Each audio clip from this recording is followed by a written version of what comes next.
So just breathing in this moment, arriving here right now, knowing that there is one power and presence that is back of all things. There's just one thing going on. Some call it spirit or God or universe. Doesn't really matter what you call it, but we know what it feels like. It's that thing that sustains, maintains, fuels us, funds us. And there's not a place or space where this presence is not found. And what the amazing part of it is that I am connected to it. We are all connected to it. We don't have to enter the right formula to get it or say the right things to be it, but instead it lives and moves and has its being in us, as us, through us. And so from this place of connection, I know that we arrive here tonight with open hearts, with open ears. I know that the words that are spoken, that we use, and then we activate them in our lives, not only our personal lives, but the lives of our community and the lives of each and every person that we come in contact with. That it creates this powerful catalyst for transformation. And so I'm grateful for everyone who's here tonight and the powerful presence that they are on the planet. And so we release these words into law that only ever says yes. And so it is. So I wanted to take a minute just to acknowledge that we're in June, which is our month of Pride. It's Pride Month. And, I was thinking about what to share about this, and I wanted to ground it or orient it into spirituality. And, one of the things that I've experienced in my life is this idea of there are those who would believe that the LGBTQA community is a community that is, through word and deed, taking us away from God, away from that higher consciousness. And my experience of it and my assertion is that it brings us closer to God. It is a community that celebrates love, that celebrates freedom, that celebrates self-expression. And I believe that this is a community and a time to honor that in the month of June. And I hope that you would all join me in honoring and celebrating your own individuality and our call to always be moving to a higher consciousness. Greetings, everyone. It's so good. And thank you so much for joining us. June is also a month where we celebrate Juneteenth. And so many people ask, well, what is Juneteenth? This is a holiday or celebration I've never heard of before. So Juneteenth marks the day, June 19th, hence the name Juneteenth, June 19th, 1865, when federal troops arrived in Galveston, Texas, to ensure that all enslaved people were free. Before that time, the people in Texas did not realize that in 1865 the troops arrived in Galveston in 1865. They did not realize that they had already been freed 2.5 years prior by the Emancipation Proclamation. Hence, the troops had to go into Galveston and declare that the enslaved people are now free. We really celebrate this because many of us live by the adage that we are not free until we are all free. And that was definitely the feeling before Juneteenth, when the enslaved folks in Texas did not know that they were free. The celebration, it became a celebration the year after the troops came into Galveston. So that was 1866. And it was celebrated with gatherings or picnics, good food. And in 2021, President Joe Biden signed a law that made Juneteenth a legal holiday. So in the workplace, how do you celebrate Juneteenth? If it's a day that you have off, of course, you take the day off, but there should be some sort of celebrations or some sort of commemoration, some sort of conversation about what Juneteenth means to folks. So in the workplace, it looks like having some sort of honest conversation, maybe a did you know session, asking those types of questions. And again, it is truly a celebration in the community. There's some things that are holidays that are really not celebrations, but this really is a true celebration for our community.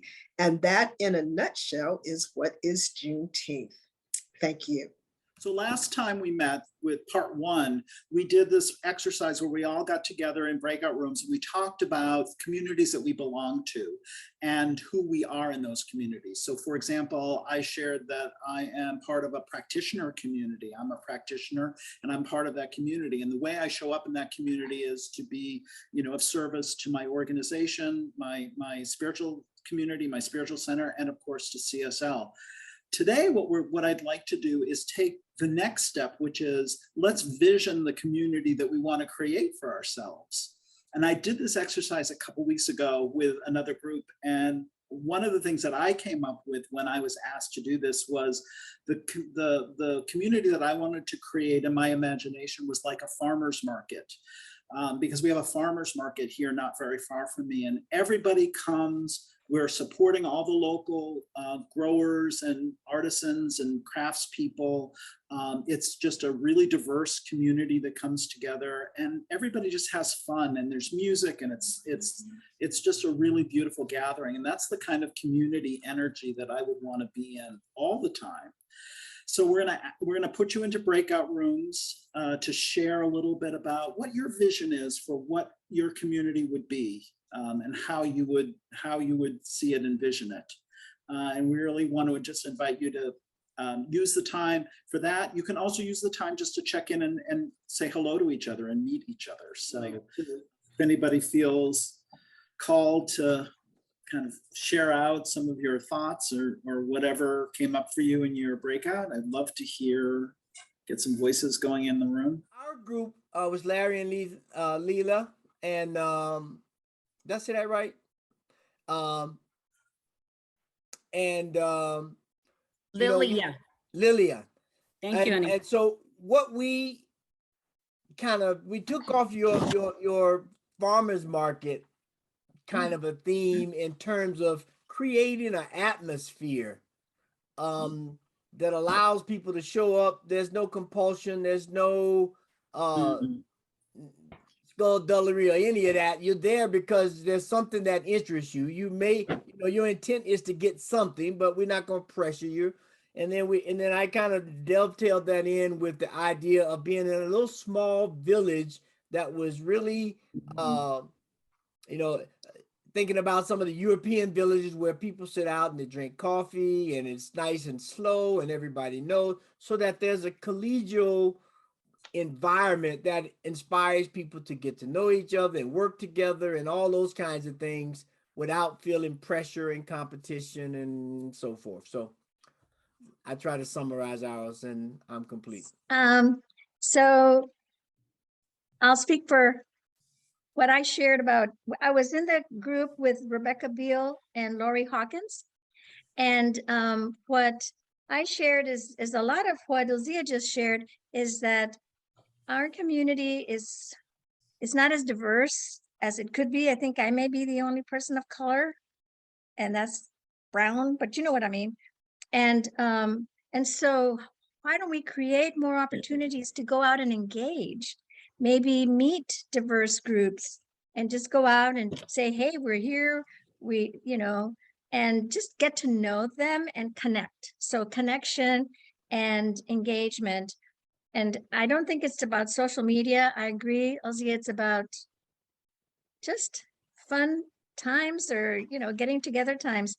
Yeah, I grew up in a Mexican community in Texas, and guess what? There was a lot of that in the evenings. Just pull out your chairs and just socialize. Dawn from CSL Seattle, and I was sharing something about how we're being with one another more than what we're doing, and particular focusing on sharing, creating opportunities to just connect and share from our authentic heart with one another. I was in a breakout room with Sheila and Jody. We had a delightful time. But we were talking about what this community would be like. And what I said is that you're safe enough to be wrong, that you can show up and you can be wrong and you can be messy and you can make mistakes and it's okay, and nobody beats you up or, you know, makes you into like a bad person for your mistakes, and that there's space for vulnerability and openness. And then we also talked, Sheila brought up this idea of storytelling as well, and how storytelling is really the key to these inclusive communities, because it's like when you know somebody's story and truly come from a place of empathy and compassion, then it's that Brene Brown, people are hard to hate close up sort of idea. And so those are the things, well, we talked about a lot more, but those are two of the things that stuck out for me. So I was in a breakout room with Julia Mattis and Sandy Dell, and all three of us are practitioners. Julia's from Maryland, Sandy's from Idaho, and I split my time between Arkansas and Colorado. And we had just a lovely exchange talking about our respective communities, and a bit about our practitionership and the service ministry that we provide to the individual communities and beyond. And then we also talked about, you know, as part of service ministry, you know, helping others remember who they are, you know, their genuine essence, their spiritual being, you know, the God inside. So that was our discussion. It was really nice to break out and have quality discussion like that. So thank you. The largest of communities that Reverend Chris was referred to is supported by the agreement to disagree agreeably. That to me is the hallmark of an inclusive community. The agreement to disagree agreeably. The church that my former wife and I, Rita, and I formed in the Washington, D.C. area back in the 1980s, our board decided to proceed by consensus. And by consensus was meant everybody could live with it. Hence the agreement to disagree agreeably. That to me is the basis of a really inclusive community. And I have always tended to think in terms of inclusivity rather than diversity, because diversity at some level represents, in many people's minds, the lack of inclusivity.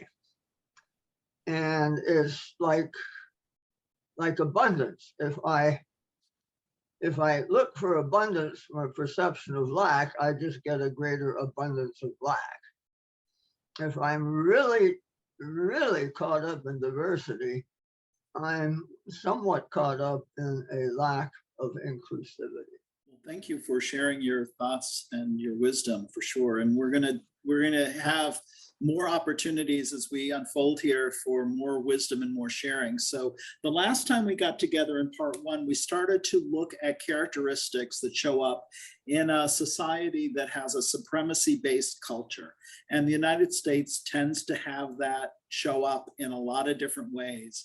And we talked about the characteristics that go along with that kind of thinking, that there's one race or one people that are superior to everybody else, and there's a system that's created, and there are characteristics that we come to just sort of accept as like, that's just the way it is. But what we've learned is we can identify those characteristics and we can move through them and we can create change. And so the call for this webinar and the last webinar was to think about, are any of these things showing up in our spiritual communities, and how can we address them in spiritual community? Some of you may have the experience of being on the receiving end. Some of you may see yourself or remember situations where some of these things have shown up. And so collectively, what we want to do is just open up some dialogue around these characteristics and talk about, are they showing up? What are some ways in which you've maybe addressed them? How are you feeling about some of these things? First one is fear of open conflict. And I think we know that open conflict can be considered very fearful. I see it a lot in like my day job in a business organization, because leadership is afraid of that conflict because it's very challenging and hard to manage. And so it can show up as in a variety of ways. When someone raises an issue that causes discomfort, the response is to blame the person for raising the issue rather than looking at the issue, right? Another way it can show up is overemphasis on being polite. Be polite, it's an overemphasis. Raising difficult issues is equated with being impolite, rude, or unprofessional. Or in our case, it might show up as someone judging that you lack spirituality. I don't know if you've ever heard that, but you're raising the issue and they're like, well, you're just not very spiritual. So then some of the antidotes that are suggested, and this is a source document that I pulled from that I received when I was doing a lot of diversity, equity, inclusion training. And so I'm just sharing this information with you. The antidotes, it says, is give permission for unpopular answers. I kind of love that. Like, let's just be open and available to answers that may not be the popular answer. Replace judgment with curiosity. Always, I think, a good thing. Prioritize restoration of relationships during and after difficult conversations, right? We have to hold each other with grace, and we have to hold each other with love. It's just an obligation of being in spiritual community together. Role play ways to handle conflict before it happens. We did this like I said, in my day job, we did this, we did some role play, and it was really, really helpful, because although it felt like very awkward and everyone was like kind of shy about it, but we actually got dug into some unconscious biases that were showing up. Distinguish between being polite and raising hard issues. And once a conflict is resolved, take the time to reflect on how it could have been handled differently. So once we've resolved the conflict, how can we make sure that we aren't kind of just going back and repeating the same process over and over again and creating different conflicts? I just want to open up the room for some conversation and dialogue about this idea of fear of open conflict. Hi, John, and the practitioner community. I'm Carmen West Jefferson, and thank you so much for your presentation. One of the things we're trying to, I'm a practitioner emeritus at Oakland Center for Spiritual Living. And one of the things we're trying to do in terms of diversity, inclusion, and equity is to bring more people of color into the church. And we're in an area in the Bay Area where we have several Centers for Spiritual Living Church, and ours is the oldest, but it has become predominantly white. And we're trying to bring more people of color in, more, people Asian, and that's all people, young people, just more of the diverse crowd. But there's been, I wouldn't say so much pushback, but there's wanting to be this. So one of the things that we're doing is to have a look of who's there as practitioners, because I think a lot of why people of color are not coming there, well, one, they have other places they can go that are more diverse, and two, they don't feel comfortable at our church. They just don't. They don't feel comfortable there. There is that feeling that they're not wanted, that the stereotypes, the microaggressions that happen when they do come to the church. And so there has to be a look within us, a self-inquiry, especially into those that identify as white. And so there's this, pushback. And so there's this thing of us having a center that will provide education to those who identify as white in terms of them willing to look at themselves and how they're still holding prejudices, biases within themselves. And that has become, not that it's isn't wanted, but there is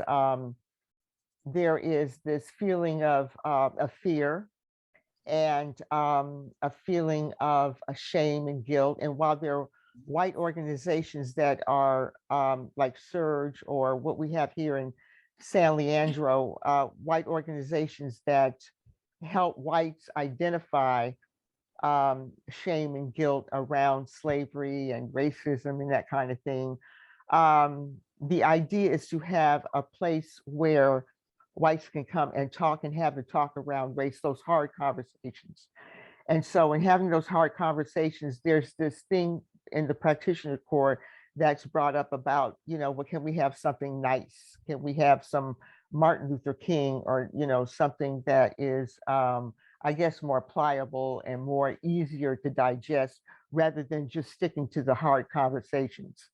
And so we haven't started yet. We're getting ready to do a visioning, but it's going to, because we do need to do self-inquiry. There needs to be self-inquiry. The book cast is Isabel, I'm sorry if I'm digressing a lot, talks about the toxicity that we still hold deep in the DNA that's still there for all these years where whites have been deemed supreme and people of color have been deemed as not supreme, where the lives don't matter. The shift is going to take a while to take, but the whole thing of whites feeling that they don't have any prejudiceness or any feelings of or practice racial bias has to come to the forefront. So there's this big self-inquiry. Isabel poses the question, how are you still holding the toxicity that continues to keep this system of racism running? Yeah. And so that's what we're trying to address. And so there's not a lot of, there's not necessarily pushback, but there's not a lot of people jumping in and saying, yeah, I want to do that. I want to sit and look at myself. It's very hard sometimes to get people to do the work that we need to do. One of the reasons why I'm sort of being very present in this webinar and the last one, and I'll continue to try and be present in our diversity, equity, inclusion work, is because I feel very much like I have to do my work. This is part of my work to do. And, exactly. And I think I want to let others know that we can do this. We're smart enough, we're courageous enough, and we're grounded in our spirituality enough to do this. Well, that's the spirituality. Ernest Holmes talks about the mental equivalent. If we're not bringing people of color to the church, what is it within us that we're keeping that from coming? And that has to be addressed. It has to be, and I'm complete. Thank you. So I appreciated your antidotes that you shared.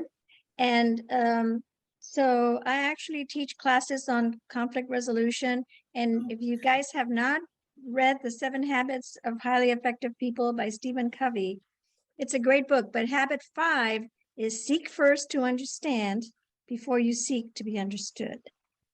And that's that part that you talked about in terms of listening and giving people that space. So, so I did want to share that, because also habit 4 is think win-win or no deal. We'll just agree to disagree, as Noel brought up. So, but I have a funny thing to share. Because I'm Hispanic, I was talking to my son and I told him, I said, I'm so proud of my career. And I said, coming from a Hispanic background, I am middle class. And he looked at me and he says, what are you talking about? He says, you've got a college degree, you make a decent salary, and you own a home. He says, Mom, that's what we call privilege. So I wanted to bring that up because it's not just about being white. I mean, I'm this Mexican girl, I speak Spanish. I grew up speaking Spanish. On the other hand, I do have a college degree and all the things he taught. And it took my son to make me see that. So that implicit bias that we talk about. It's like, Mhm. you know, it's all those old habits. Anyway, I just had to share that because it's still kind of funny for me. It's like, Mom, do you know what you're talking about? On that notion of conflict, I love that at CSL Seattle this last year, we've opened up to restorative justice circle practices, and they've suggested that, you know, conflict tends to get a bad rap, and not seeing that avoidance of conflict can keep us from greater knowing of one another and willingness to lean into conflict, to break out of what I'd call these false dichotomies of either I'm going to be seen and validated and empathized with, or you're going to be seen and validated and empathized with. Instead of both are possible, and healing actually is available and actually being called for all involved in doing so. Excuse me. In the list of antidotes to fear of conflict, you listed curiosity. And about 20 years ago, maybe 25 years ago, I learned a technique that's within the spirit of agreeing to disagree agreeably. That when I disagree with someone, I don't have to make them feel like they're wrong. I can say, that doesn't match my experience. Right. Or I can say that doesn't match my information.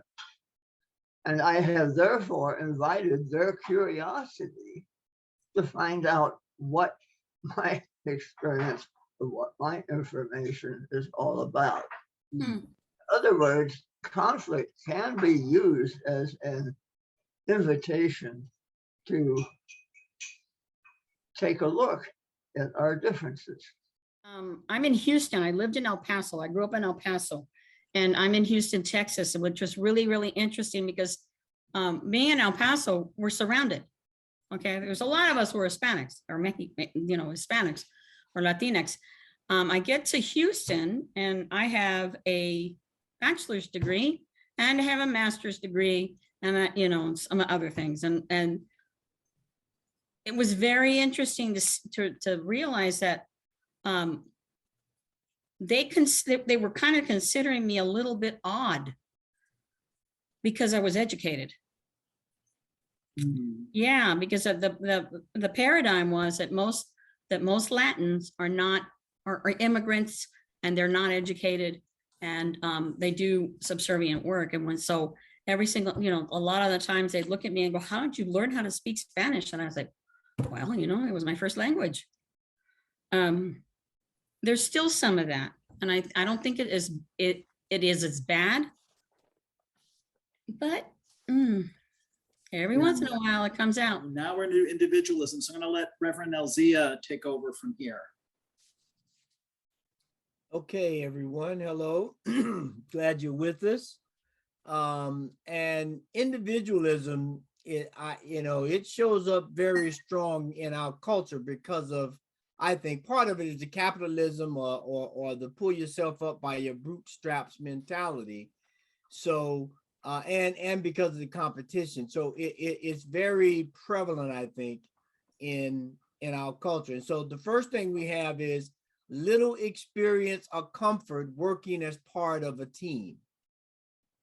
The next one is people in an organization believing they are responsible for solving problems alone.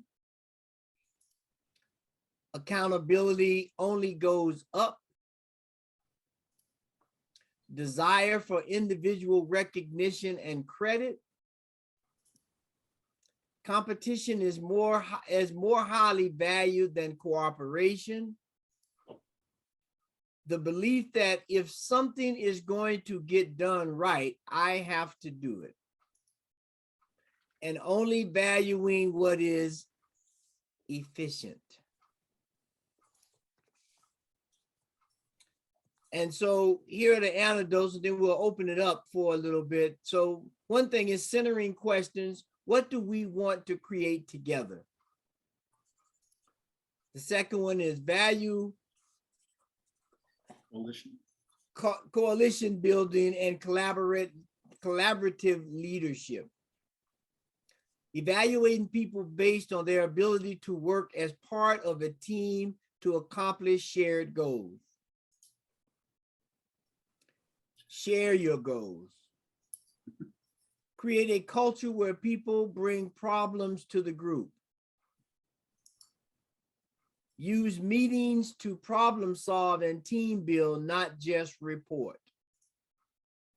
Give credit to all who participate. Value the importance of belonging.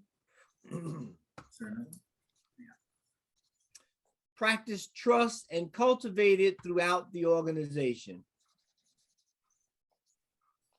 So, you know, I've worked in corporate America in various capacities: education, government, aerospace, finance, a lot of very highly competitive industries. And the thing that really sticks out among all of those is the competitive part that our capitalist society promotes, I think. And that's just my humble opinion. I like to hear everybody else's, but I think when we go back to that example where we started out with the idea of the farmer's market, creating this environment, creating this cauldron, if you will, where there is a shared goal, right? Everybody going to the market is going to shop, right? So if we can begin to have meetings and groups and communities work from a shared idea or shared goal, I think it gives us more of an opportunity to step away from individualism and look at, you know, the proverbial there's no I in team and all of the metaphors that we have to represent that there is no one person on the team that can do it all. So I'd like to open up and see if there's some other insights and ideas about how we begin to handle, I think, what is involved in our culture of individualism. I'm not sure like what the answers are, but I think it's good to be begging the question. I would put in the chat, as it happened, I was with a BIPOC friend last night who her profession is doing DEI work, and was sharing my, she also has a history with my CSL that it just helped me to see that our good intentions in, like it was suggested about like our shared values could be reinforcing the dominant culture that could be contributing to more harm, not just for one, but for all. And it's just got me curious about that. And something I've been concerned about, as much as I've really loved the Science of Mind principles and the teachings of Ernest Holmes, that it can be used to reinforce that idea of individualism. And it makes me sad for how that's been the case. And I'm trying to see how we can bring healing around that, because I don't believe that was the intention. Ralph Waldo Emerson, whose philosophy is one of the roots of New Thought, is well known for having written about self-reliance and individualism. He is a philosopher of individualism, and he also once said, no member of a rowing team admires the rugged individuality of a particular rower. That there is a certain intrapersonal emphasis in mental science New Thought that in recent years is beginning to be supplemented by what I call communiversal wisdom New Thought 3.0. We're beginning to look at interpersonal applications of New Thought rather than intrapersonal. And this gathering is a prime example of the emergence of what I call communiversal wisdom, New Thought 3.0.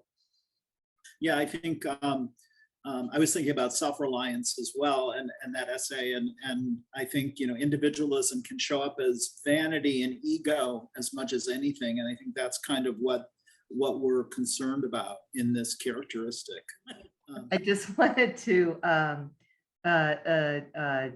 echo what was stated earlier about peeling things back to a shared value, a shared goal. You know, well, I'm here right now in Colorado Springs, and I do a lot of volunteer work out in my community with the historic neighborhoods and the city government. And there's a quite diverse in thought, in income, in being, just a lot of diversity, right? And what we strive to do as a community to take things back to the shared values and the shared goals. And when we take it back to that, then as a community, we can find a way, a commonality and a shared way to move forward. And just like in many aspects of life, we're constantly dealing with significant issues. But in any event, I appreciate the comment that was made earlier about shared values, shared goals. Wonderful. Thank you so much.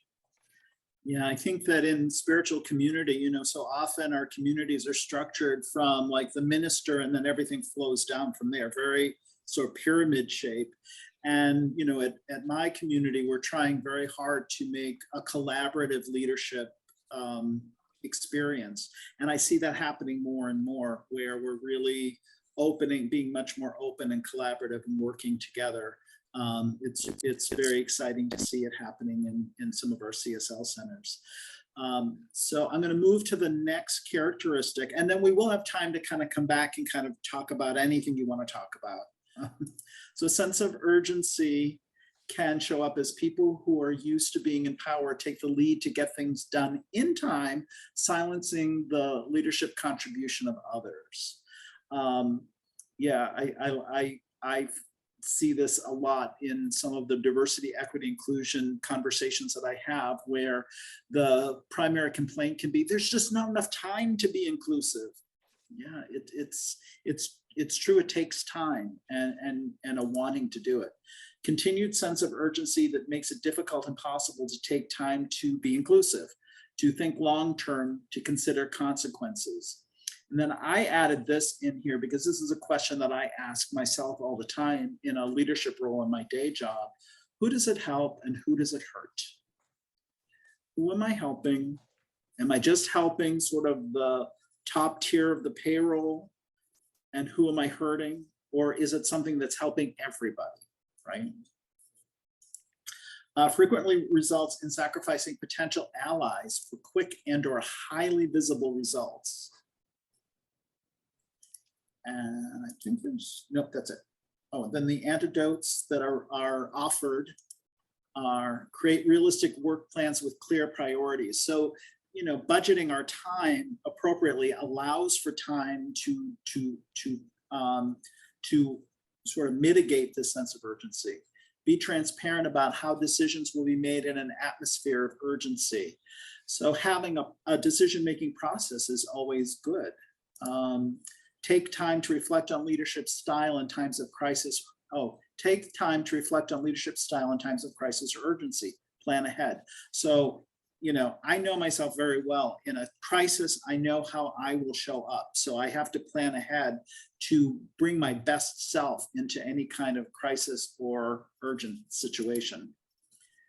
Deglamorize leadership, which I love, and consider it a quality that exists in everyone. Leadership is infinitely and universally available in the organization. Is that the last? Oh, no, we have another one. Have we as a collective decided, or has it been handed to us? Reflect and consider ways to improve inclusivity. So sense of urgency, you know, the sense of, gee, I'd love to be more diverse, equitable, and inclusive, except it takes so much time.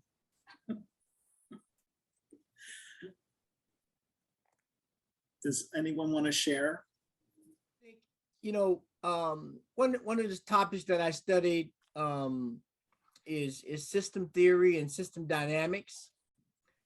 And one of the foundational principles of that is cause and effect are not always closely related. And so when we act out of a sense of urgency, the cause and effect are not always apparent. So we make these decisions without any thought about what the effects are, and are they short-term or long-term? If I stick my hand in fire, the cause and effect is very apparent. It's almost instantaneously. If I drop Agent Orange on a jungle, the cause and effect is years between what happened to the people who ingested or inhaled that and the ground that it was dropped on. And so saying that to say, we have to begin to have a systemic view of how we solve problems. And as one of the Native American traditions puts it, you know, when they make decisions, they think about 7 generations from where they are to how it's going to affect. And so I think that would give us, if we could operate from that principle a little bit more, maybe not, if we can't do 7, let's do 3. The urgency really has spoken to me. The center that I'm with has tried to bring in the inclusion and diversity and equity several times, only for it to be halted. In fact, it's made gains in having race talks and bringing speakers in. It's really gotten off the ground, and then it's just halted. And now with the wave of Black Lives Matter and more whites wanting to be allies, I want to take advantage of this, you know, this energy that's going on. And I find myself as a leader, as part of the leadership, not wanting to deal with a lot of intricacies, you know, like, oh, Carmen, did you invite such and so? Did you get in touch with such and such? No, you know, but I know that that's not good, you know, and I'm seeing that, but yet it's going to prolong stuff, but I'm thinking, you know, maybe it's for the best. And I'm just trying to get the, you know, individuals who we've come off of 2 waves of reading Caste and other books around equity and diversity, getting those individuals who's ripe and ready, done some work around their own inner self, and let's move. But that's not inclusive. So you've really given me something to think about. But yeah, that waiting on everybody else, it can be really tiring.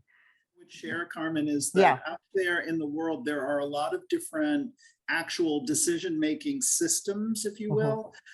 They're great because they give you a process. So now you understand, everybody understands the process, because somebody has to make the decision.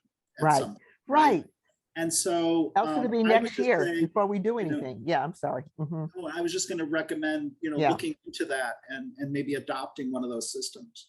Now, what were you saying again? I interrupted you on a piece that you were saying. Could you say it one more time?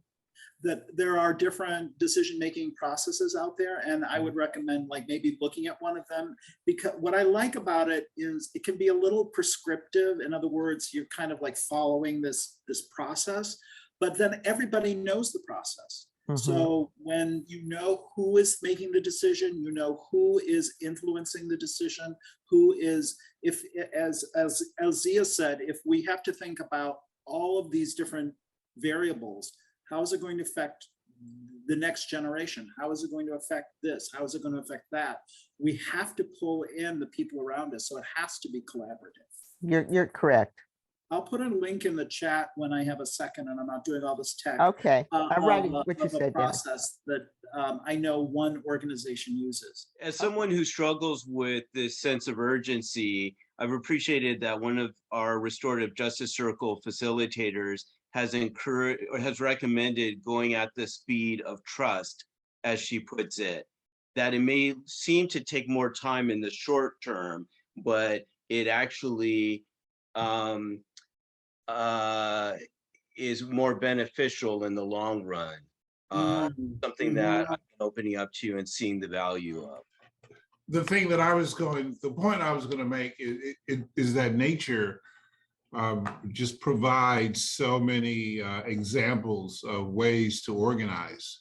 And it's tough in the moment of when things are urgent, but when we put these organizational structures or methods in place, then we can fall back and rely on them. It said, oh, I got this urgent situation that I got to resolve, and I fall back to what I know. But so we look at all the sacred circles. We look at the math from science, gravity, orbiting planets, and things like that. In nature, there is a way that things get organized and things get done. And those are also available for us. I mean, we live in a social society where hierarchy is the dominant influence. And then, and then we want to move away from it, but we don't practice anything else. And then when the urgency and the issues come, we just fall back onto what we know. But yeah, it's just the practice of those, in times of peace. Yeah, and practicing, like it was in one of the antidotes, like plan ahead. We know crises are going to happen. We know urgent situations are going to happen. Let's kind of plan for that. Let's understand how we're going to work together when that happens. I just have a question. Are we treating this diversity issue as something that we need to treat mentally, denying and affirming, and do it as a treatment collectively and individually on a daily basis? If we somehow make a project of it and see, come back and see, like in 7 days, how any results. For instance, I just thought, I hadn't thought of it before, but my denying and affirmation could be, I'm not exclusive. I am inclusive. I love all peoples, and I communicate and have wonderful, diverse friends, something basic along those lines where we could expand on it. But it comes more from thought that governs our actions, or the thought will just present the answers. I'm with you on, the thoughts are creating the outcome. So we want to think about what thoughts are we holding in mind, right? Yeah, that's an interesting idea to create a project like that. Thank you. Thank you so much. In terms of diversity, sort of like what Larry was indicating, and I love the seed, soil, plant analogy that Ernest Holmes uses. But if we take it to the soil level, the soil is diverse. It is made up of many minerals. Yeah. It is made up of dead organic material and live organic life that's there. And it is because of that diversity that allows the plants to grow. And if that diversity is not quite right for a specific type of plant, it has to be augmented with more diversity. Because each one of the minerals and organic life are very good on their individualism or their individual cells, but it is the coming together and the collaboration and the creation together that allows the plant to grow in that specific soil. So I think, if we could begin to look at diversity in that kind of a way, it's not something that we have to find or study. It's something that we have to awaken to just by, as Larry was saying, realizing and looking at everything around us. It is diverse, and without that diversity, then the system begins to break down. Is it Eliza? Comment, the seed, soil, and plant. And I agree, and that's all true. How if that, while the diversity is there already in the soil, if that plant as it grows is taken somewhere else and put in a culture where the diversity is no longer there, even though it's inside of them, the possibility, then a whole nother thing. Yeah, the potential is always there. no baby is raised, no babies aren't born with prejudiceness, microaggressions. But if they're put in a place where the whole thing of diversity is taken out, where they don't see other cultures or other things or know nothing else, or that their culture is termed to be the greatest culture in the world, then, I think that's a lot what we're dealing with now. I think that we're past the point of, I just think we're at the point where we have to kind of make it happen with that same thought of seed sowing plant, knowing that that person has that love, that diversity within them, and us really getting together, sitting down, talking, so that is brought up in both of us, having those conversations. I was reminded to put my decision-making process in the chat. So this process, I learned about it because an organization where I volunteer, that's a homeless shelter, adopted it as part of their diversity, equity, inclusion work. And it was to share power. It's about sharing power, and power rests in these decisions that we're making.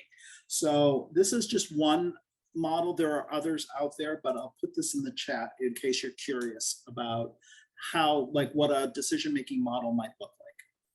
Well, we've had the group shares, so there's been a lot that's come up, and I've been writing furiously here. So if you've seen me, I've been listening and taking notes of all the wonderful things that have come up.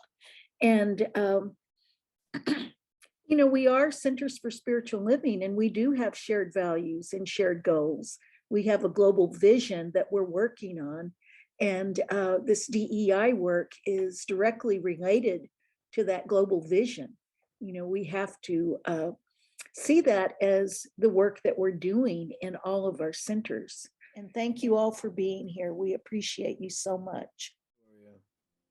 So if everybody could just take a deep breath right here. And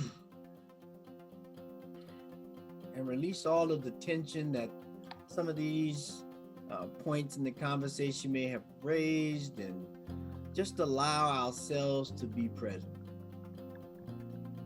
To be present in the soil of the divine. Knowing that everything we need is already provided.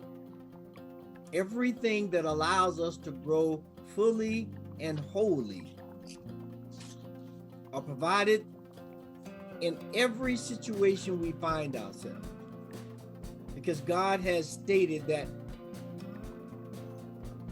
my presence is always the foundation of all things that happen. And so there is nothing and no place where God is not. And there is not one thing that is not affected by the mind, the heart, the love, the intelligence, and the wisdom of the divine.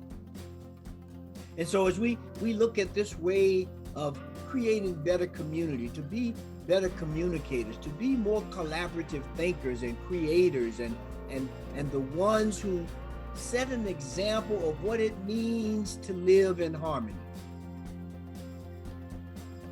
Because just like the foundation of our very body, we have all these different systems, the circulatory and the respiratory and all these systems that make up us. And even though they have their own functions, they work together as one to create the individual you and the individual me that creates the individual community. And so with that, I give thanks for this opportunity to expand our mind, to express our ideas, and to look at how we live together in harmony. And so with that, I just give thanks. I release these words knowing that they've already been heard, they've already been activated, and they're moving in our lives right here, right now. And so we just say, and so it is, amen.